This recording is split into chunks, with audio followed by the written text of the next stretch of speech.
Welcome back. आज हम पढ़ेंगे प्रेजेंट कंटीन्यूअस टेंस का इंट्रोगेटिव सेंटेंस को पैसिव में हम कैसे चेंज करते हैं। देखिए इसमें जैसे हम इज एम आर पहले लिखते हैं एक्टिव वॉइस में, उसके बाद सब्जेक्ट होता है, वर्ब के फर्स्ट फॉर्म में हम आईएनजी को ऐड कर देते हैं, उसके बाद अदर वर्ड लिखते हैं। लेकिन पैसिव क्या होता है, पैसिव में कुछ करना नहीं होता है, बस इसमें इज एम आर के बाद आप ऑब्जेक्ट लिखेंगे, ऑब्जेक्ट के बाद तुरंत जो है बीइंग का प्रयोग करते हैं, उसके बाद वर्ब का थर्ड लगाएंगे, बाय प्लस सब्जेक्ट लिखेंगे। अगर अब निगेटिव आता है तो कुछ नहीं करना है, बस नॉट बीइंग लिख देंगे। ठीक है, आगे देखिए लिखा है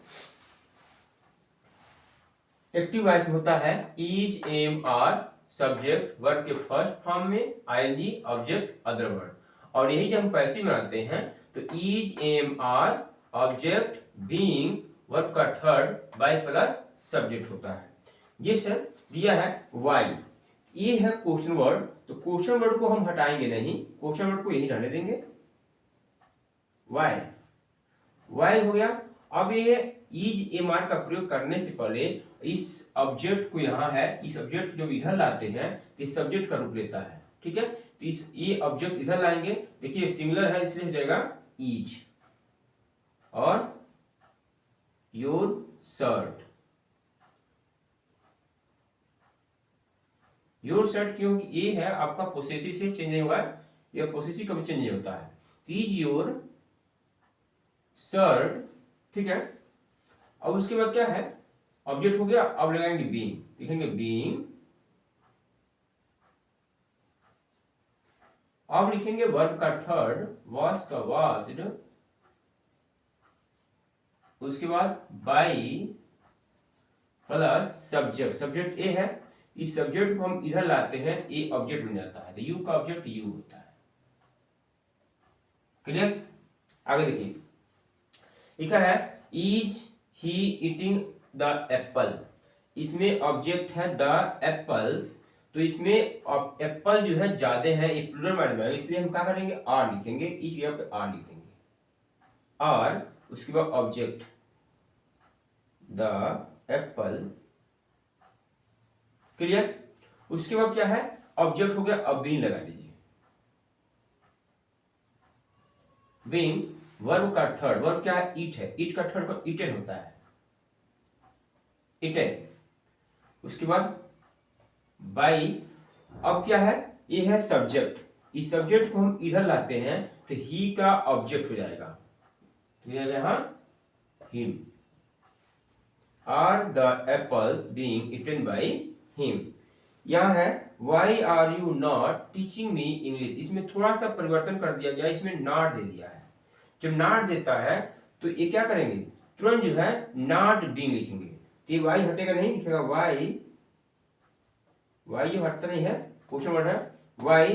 अब है आपका यहाँ मी ऑब्जेक्ट है, दो बताए थे, इसको उठाइए या इसको उठाइए, मान लीजिए हम मी को उठाते हैं, तो मी जब इधर आता है तो मी तो ऑब्जेक्ट है, लेकिन जब इधर लाते हैं तो बन जाएगा आपका सब्जेक्ट। जैसे आपको मैं पहले बताया था आई का होता है, आई का आई सब्जेक्ट है, इसका ऑब्जेक्ट होता है मी। ठीक है, अब इस मी को हम इधर लाएंगे सब्जेक्ट तरफ, तो आई मी जो है आई बन जाता है, तो आई के साथ लगाते हैं हम एम, लिखेंगे एम, उसके तुरंत आई। ठीक है, उसके बाद दिया है नॉट, लिखेंगे नॉट, तब जाकर लिखेंगे बीइंग। अब है वर्ब का थर्ड, तो टीच का थर्ड होता है टॉट, टॉट हो गया। उसके बाद क्या है, वर्ब का थर्ड बाय लगा दीजिए, टॉट, टॉट के बाद एक है इंग्लिश, लिखेंगे यहां इंग्लिश, इंग्लिश के बाद अब लगाएंगे हम बाय, उसके बाद यू, यू को हम इधर लगाते हैं, ऑब्जेक्ट होता है, तो यू का हो जाएगा आपका यू होगा। क्लियर, आगे देखिए लिखा है when is she writing a book, तो व्हेन है क्वेश्चन वर्ड, हटेगा नहीं, ये जगह पे रहेगा, तो जगह व्हेन, व्हेन के बाद ऑब्जेक्ट है अ बुक, लिखेंगे इज अ बुक। ऑब्जेक्ट हो गया। और उसमें लिखेंगे, अब लिखेंगे हम बीइंग, बीइंग है बीइंग, क्लियर। बीइंग के बाद अब है वर्ब का थर्ड, वर्ब थर्ड राइट का रीडिंग है, तो इसका फर्स्ट होता है होगा राइट हुआ, तो राइट का थर्ड क्या होता है, रिटेन होता है, रिटेन। उसके बाद बाई, अब इसमें सब्जेक्ट सी है, तो सी को हम जब ऑब्जेक्ट बनाते हैं तो सी का होता है हर। इस तरह वाक्य में हम पैसिव चेंज कर देते हैं। अगर आपको अच्छा लगे, पसंद आए तो लाइक सब्सक्राइब करना मत भूलिए, और इस अपने दोस्तों को भी शेयर करिए ताकि ये जान सके। और ये जो है हाई स्कूल में अक्सर पूछे जाते हैं, हर साल जो है हाई स्कूल में आते हैं, इंटर में आते हैं इस टाइप के क्वेश्चन। तो अगर ऐसे आते हैं तो आप घबराइए नहीं, ऐसे आप कर जाइए, बस आप फार्मूला याद रखिए और आपको टेंस पहचानना है कौन सा टेंस है, उसके बाद अप्लाई कर दीजिए। थैंक यू, आज इतना ही। कल हम पढ़ेंगे नेक्स्ट सेंटेंस। ओके, आज इतना ही, थैंक यू।